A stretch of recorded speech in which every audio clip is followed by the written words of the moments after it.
하나님 아버지 참 감사드립니다. 전능하시며 모든 것을 이루신 하나님을 우리가 의지하며 또 이 시간 주님 앞에 나왔습니다. 내가 가진 모든 문제들이 하나님 앞에서 다 아무것도 아님을 고백하는 마음으로 이 시간 주님 앞에 나아가오니 하나님께서 모든 영광 받으시고 우리 예배 가운데 좌정하여 주시옵소서. 감사드립니다. 예수님의 이름으로 기도드렸습니다. 아멘. 할렐루야. 아멘. 우리가 오늘 함께 보실 말씀은 시편 2편 말씀입니다. 시편 2편 1절에서 12절 말씀인데요. 2편 전체의 말씀을 우리가 함께 한 절씩 교독하도록 하겠습니다. 죄송합니다. 물 좀 마실게요.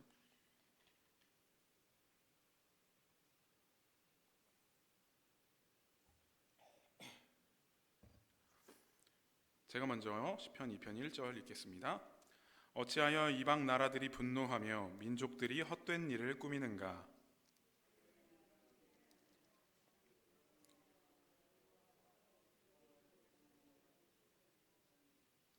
우리가 그들의 맨 것을 끊고 그의 결박을 벗어버리자 하는도다.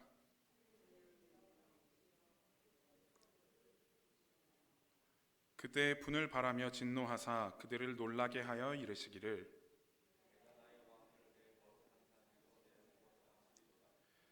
내가 여호와의 명령을 전하노라. 여호와께서 내게 이르시되 너는 내 아들이라. 오늘 내가 너를 낳았도다.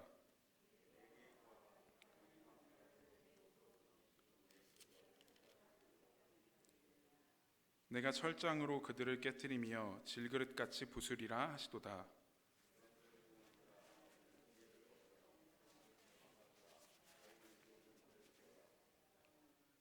여호와를 경외함으로 섬기고 떨며 즐거워할지어다.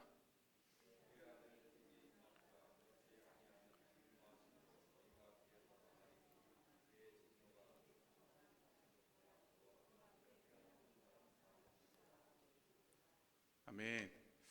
오늘은 이 시편 2편의 말씀을 가지고 아들에게 입맞추라라는 제목으로 말씀을 전하도록 하겠습니다. 이 말씀 가운데 하나님께서 여러분들에게 각자에게 주시는 은혜가 있기를 축복합니다. 오늘 말씀인 시편 2편은요 다윗 왕이 쓴 성경이긴 하지만 구원자로 오시는 예수님을 이렇게 드러내는 성경이기도 합니다. 말씀을 보면 이렇게 나라들이 하나님을 이렇게 그 손에서 벗어나려고 되지도 않는 이렇게 헛된 일을 꾸민다는 것이 나옵니다.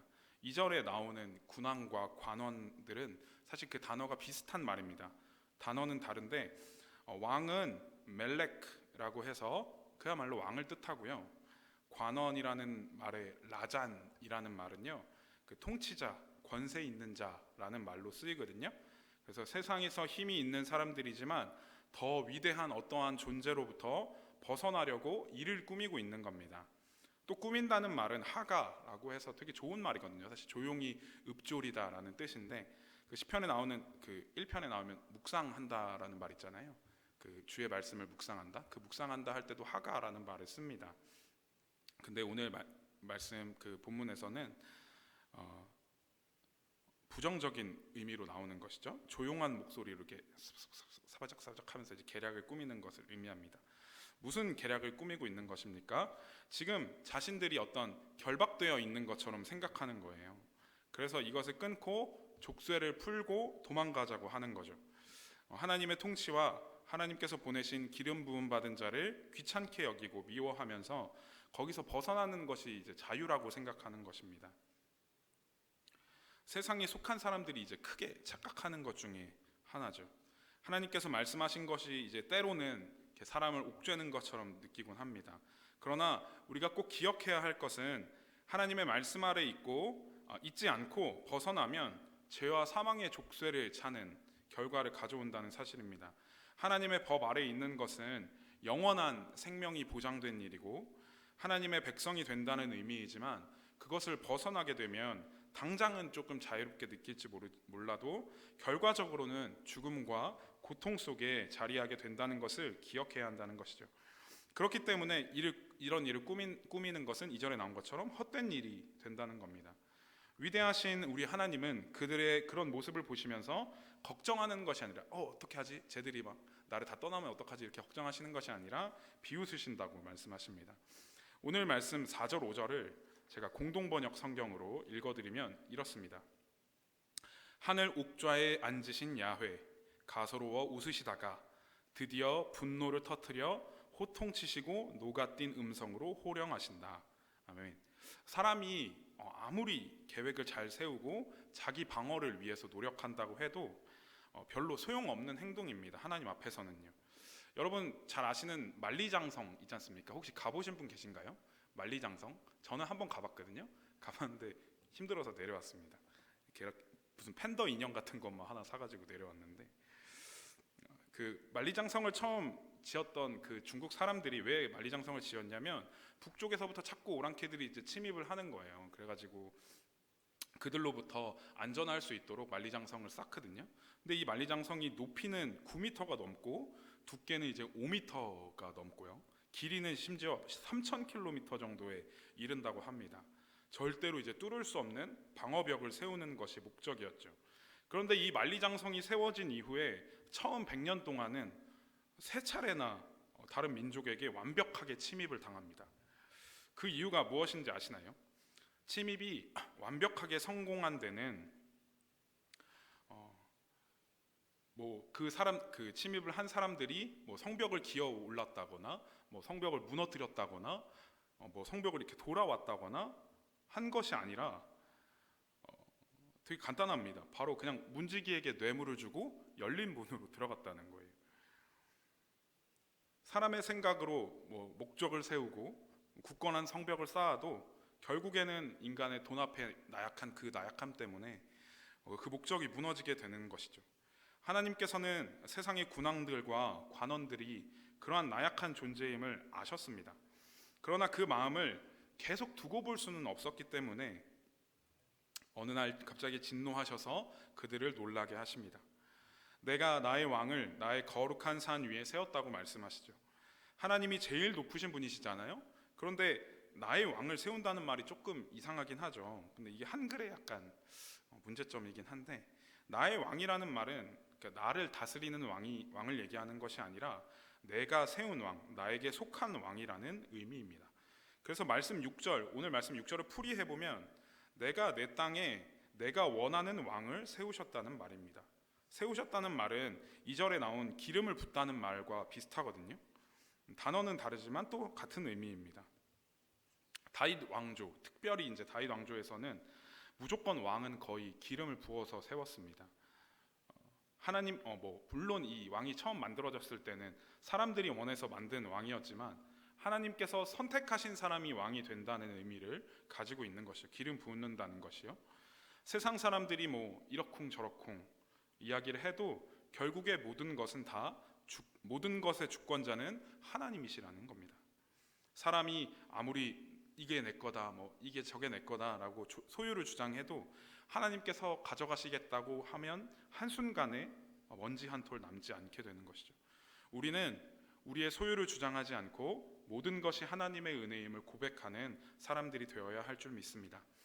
7절부터 또 9절까지를 보면요, 하나님의 뜻대로 세워진 어떤 한 왕의 말입니다.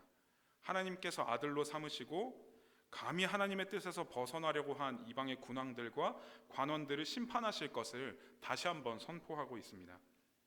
이 말의 진짜 의미는 구원자이신 예수 그리스도를 가리키고 있는 것이죠. 하나님의 아들이라는 말이 어떻게 보면은 그냥 하나님이 있고 아들이 있으니까 어떤 상하관계에 있는 것 같잖아요. 또 낳았다고도 말하니까요. 근데 사실은 그렇지 않습니다. 하나님의 아들이라는 말은 하나님과 동등대의 위치에 있는 분입니다. 성경에서 하나님의 아들이라고 말하는 것들은 하나님과 예수님의 어떤 관계를 강조하기보다는 예수님이 하나님이신 것을 강조하는 표현이죠. 예수님의 재림 때는 반드시 돌아옵니다. 그때가 사실 언제일지는 알 수 없어요. 어떤 목사님은 그런 우스갯소리를 하시더라고요. 안 웃으시면 되게 곤란한데, 예수님은 아마 비 오는 수요일 저녁 예배 때 오실 거라고 그런 얘기를 하시더라고요. 사람들이 이제 교회 제일 안 나오는 날이잖아요. 아무튼 그날은 언제인지 모릅니다. 하지만 반드시 그날은 오게 됩니다. 그날이 되면 모든 대적자들은 패하고 부서지고 무너집니다. 하나님께서는 메시아이신 예수님을 통해 그 뜻을 온전히 이루실 것입니다. 이 시편 2편을 어떻게 보면 저주의 말이다라고 생각하실 수도 있겠습니다. 모르는 사람들이 들으면 하나님 왜 이렇게 화가 나 계신가? 하나님 왜 이렇게 화만 내시나? 구약들을 보면 이렇게 하나님께서 맨날 이렇게 심판을 하시고 이렇게 벌을 주시고 하는 모습이 자주 등장하다 보니까 믿지 않는 사람들은 그렇게도 생각하더라고요. 네, 그렇지만 오늘 말씀 10절에서 12절을 보면 그게 아님을 알 수 있습니다. 구원을 향한 어떤 그 길을 열어 놓으셨거든요. 우리 10절에서 12절 말씀을 우리 한 목소리로 한번 읽어보도록 하겠습니다. 시작. 그런즉 군왕들아 너희는 지혜를 얻으며 세상의 재판관들아 너희는 교훈을 받을지어다. 여호와를 경외함으로 섬기고 떨며 즐거워할지어다. 그의 아들에게 입맞추라. 그렇지 아니하면 진노하심으로 너희가 길에서 망하리니 그의 진노가 급하심이라. 여호와께 피하는 모든 사람은 다 복이 있도다. 아멘. 이래서 이 말씀은 저주의 말씀이 아니라 구원의 말씀이 되는 것입니다. 그렇기 때문에 또 어떤 이는 이 말씀을 구약의 요한복음 3장 16절이라고 얘기를 하기도 합니다. 예수의 이름을 믿는 자마다 멸망하지 않고 구원을 받는다는 내용이잖아요. 오늘 말씀의 제목이 아들에게 입맞추라입니다.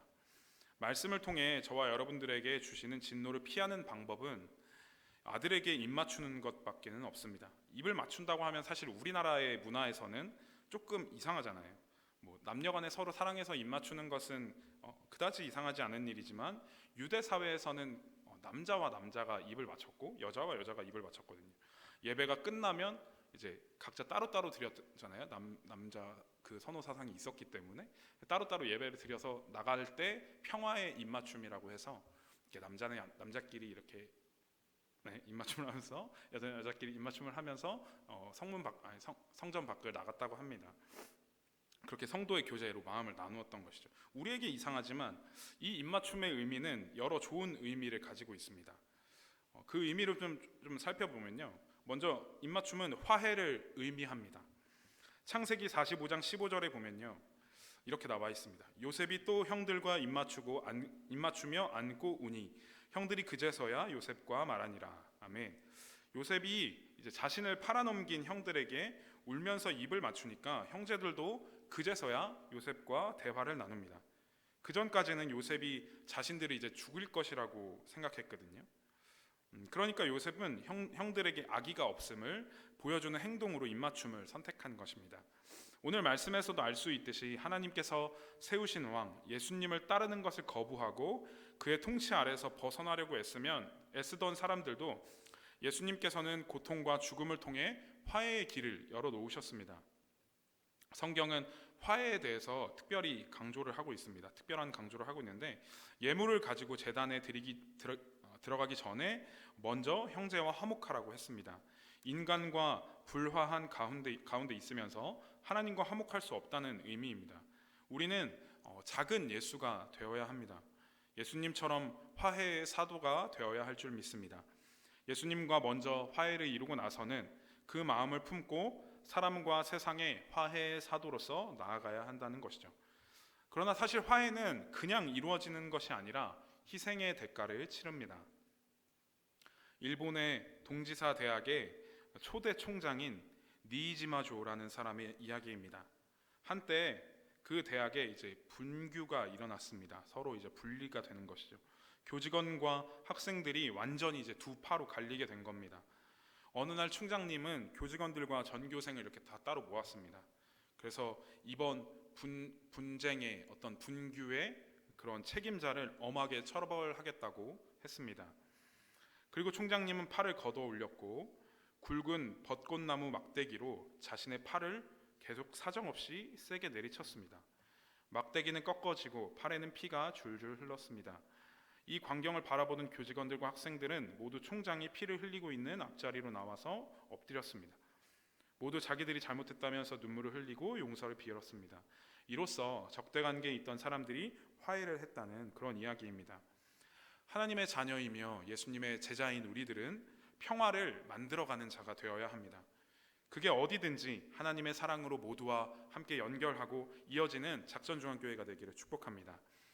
두 번째로 입맞춤은 충성과 순종을 의미합니다. 여러 나라들의 역사에서도 우리가 잘 알 수 있듯이 전쟁에서 패한 왕들은 승리한 왕의 발에 입을 맞추며 엎드려 절하고 자신의 왕관을 이렇게 벗어가지고 앞에 내려놓으면서 나는 이제 왕이 아니고 당신이 나의 왕이라는 그 고백으로 이 행동을 했습니다.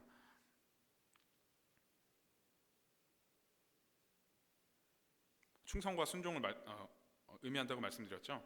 나폴레옹의 프랑스 군대가 이제 러시아 모스크바를 향해 진격할 때 그 카자크족이라는 러시아의 한 민족이 있었는데 그 민족이 이 나폴레옹의 군대를 둘러싸고 포위해가지고 포위망을 점점 이렇게 좁혀오고 있었던 거예요. 그래서 이제 프랑스 군대는 후퇴하지 않을 수가 없었습니다. 그런데 카자크족은 어느새 그 후퇴 그 퇴로에 있는 모든 다리를 다 망가뜨리고 완전히 이제 퇴로를 차단했던 것이죠. 겨울이었고 매서운 추위 속에 눈보라가 몰아치기 시작했습니다. 나폴레옹은 강물이 얕은 쪽을 골라서 병사들에게 저 부서진 다리의 교각을 이렇게 붙잡아가지고 사람들이 건널 수 있게 가교를 만들었습니다. 그래서 결국에는 병사들을 철수시키는 데 성공을 했죠. 그런데 그렇게 마지막 병사까지 철수를 하고 난 다음에 그 교각을 붙들고 있던 그 병사들에게 이제 같이 철수합시다, 다 나옵시다 했는데 아무도 움직이지 않는 거예요. 그 자리에서 모두 교각을 붙든 채 얼어 죽었던 것입니다. 때로는 주권자의 생각이 나의 생각과 다른 경우가 있습니다. 그러나 자신의 의를 드러내기보다 겸손한 마음으로 자기의 뜻을 굽히고 주권자의 뜻을 따르는 사람이 되어야 할 줄 믿습니다. 누군가는 바보 같은 희생이라고 말할지도 모르고 누군가는 안타까운 죽음이라고 말할지 모르겠지만 군인에게 있어서 이러한 죽음은 명예이며 주권자의 명령을 엄숙한 사명으로 무겁게 받아들여야 하는지, 얼마나 그렇게 무겁게 받아들여야 하는지를 알려줍니다. 예수님을 우리의 주인으로 섬기고 그렇게 말하는 우리는 하나님의 명령에 얼마나 충직한 사람이었습니까? 세상 사람들은 우리가 하나님을 섬기고 예배하는 것이 틀린 행동이라고 말을 합니다. 자기 자신의 만족을 채우기도 바쁘고 힘든 그런 인생인데, 그런 인생에서 하나님의 나라를 위해 헌신하는 것은 바보 같고 어리석은 행동이라고 말을 하죠. 하지만 우리가 하나님의 말씀에 순종하는 것이 우리에게 기쁨인 줄 믿습니다. 오늘 말씀 11절에 우리가 다시 한번 읽어보겠습니다. 시편 2편 11절 시작. 여호와를 경외함으로 섬기고 떨며 즐거워할지어다. 아멘.